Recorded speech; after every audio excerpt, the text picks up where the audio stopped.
تو اگر انگوٹھی پہنی ہے، انگوٹھی ایک مرد کے لیے اجازت ہے، وہ بھی چاندی کی وہ بھی 4.5 ماشا سے کم ایک نگینے والی ایک انگوٹھی کی مرد کو اجازت ہے، اس سے زائد وہ نہیں پہن سکتا، زائد پہنے گا تو گنہگار ہوگا۔ تو ایک کی اجازت ہے، یا خواتین ہیں تو ان کی وہ انگوٹھیاں پہنتی ہیں۔ تو اگر مرد نے انگوٹھی پہنی ہے یا خواتین نے انگوٹھیاں پہنی ہیں، تو اب اگر وضو کے دوران وہ انگوٹھی ہاتھ میں ہی ہے تو اب اس کی 2 صورتیں ہیں، یا تو وہ آرام سے ہلانے سے نیچے تک پانی پہنچایا جا سکتا ہے، تو اگر انگوٹھی اتنی لوز ہے کہ ہلانے سے نیچے تک پانی پہنچ جاتا ہے تو پھر ہلانا کافی ہوگا، ورنہ اس کو اتار کر پانی بہانا ضروری ہوگا۔ بعض لوگ انگوٹھی پہنتے ہیں تو وہ اتارتے ہی نہیں ہیں، یہاں تک کہ ایک عرصہ گزر جاتا ہے، پھر جب وہ ہلاتے ہیں تو ہلتی بھی نہیں ہے، کیونکہ آگے پیچھے کی کھالیں تھوڑی بڑی ہو چکی ہوتی ہیں، گوشت تھوڑا زیادہ ہو جاتا ہے، تو اب ایسی انگوٹھی تو پہنے ہوئے وضو ہی نہیں ہوگا، کیوں؟ کیونکہ نیچے تک تو پانی ہی نہیں پہنچنا۔ تو اس طرح کی انگوٹھیوں کو اتار کر پھر وضو کرنا ضروری ہوگا، ورنہ تو پہ طہارت نہیں ہوگی۔ اور اس طرح بڑا خطرناک معاملہ ہے کہ انسان انگوٹھی ایک طویل عرصے تک پہنے رہے، تو اس کو وقتاً فوقتاً اتارتے رہنا چاہیے، تاکہ انگوٹھی کا سائز اگر چھوٹا ہو گیا ہے اور ہمارے ہاتھ کی انگلیاں موٹی ہو گئی ہیں، گوشت دراز ہو گیا ہے، بڑا ہو گیا ہے، تو وہ بعد میں مسئلہ نہ ہو، ورنہ بعد میں کاٹنا پڑتا ہے، بعد میں تکلیف ہو جاتی ہے، کاٹنا پڑتا ہے۔ تو اس لیے اگر کوئی شخص انگوٹھی پہنتا ہے تو اس کی 2 صورتیں ہیں، اگر وہ ہلانے سے نیچے تک پانی پہنچ جاتا ہے تو ٹھیک ہے، ورنہ اتارنا ضروری ہوگا۔ اسی طرح بعض لوگ کڑے پہنتے ہیں، خواتین چوڑیاں پہنتی ہیں، کڑے پہنتی ہیں، تو اگر خواتین نے چوڑی یا کڑے وغیرہ ہاتھ میں ڈالے ہوئے ہیں تو وہاں پر بھی یہی 2 صورتیں ہیں، اگر ہلانے سے پانی پہنچ رہا ہے تو ٹھیک ہے،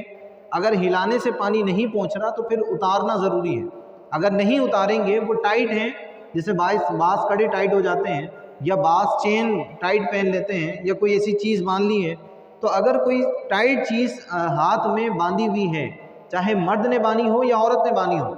اگر اس کے نیچے تک پانی نہیں پہنچتا ہے اور اس کے ہلانے کے باوجود نیچے تک پانی نہیں پہنچتا ہے تو پھر ایسی چیز کو اتار کر پھر وضو کرنا ہوگا۔ اور مردوں کے لیے تو یہ جائز نہیں ہے کہ وہ لوہے کی کڑے وغیرہ ہاتھ میں ڈالیں۔ شریعت نے ایک انگوٹھی کی، وہ بھی چاندی کی 4.5 ماشے کی اجازت دی ہے، اس کے علاوہ سونے کی اور دیگر دھاتوں کی مرد کے لیے اجازت نہیں ہے۔ اگر مرد پہنتا ہے تو شریعت نے اس کی اجازت نہیں دی ہے، وہ گنہگار ہوگا۔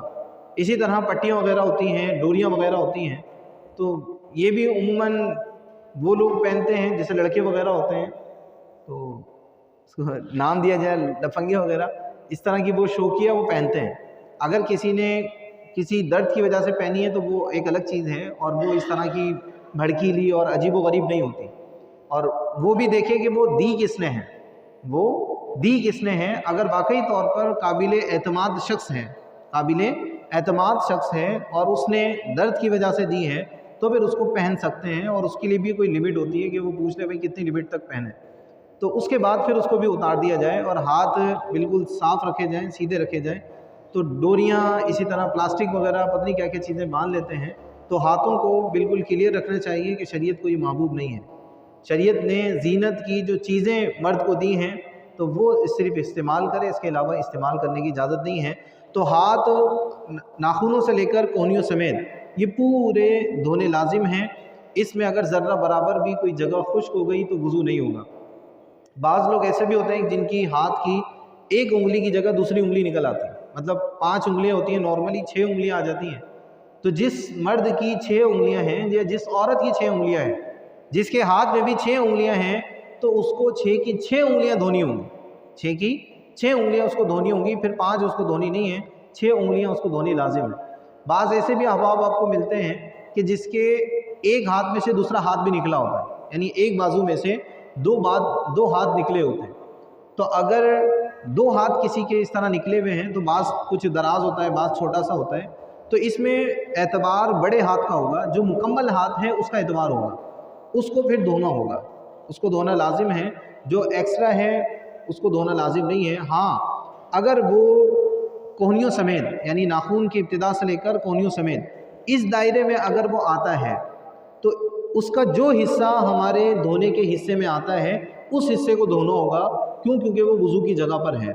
لیکن اس سے اوپر ہے اور نیچے نہیں ہے تو اس کو دھونا ضروری نہیں ہے، صرف اپنا مکمل ہاتھ دھو لیں وہ کافی ہے۔ لیکن اگر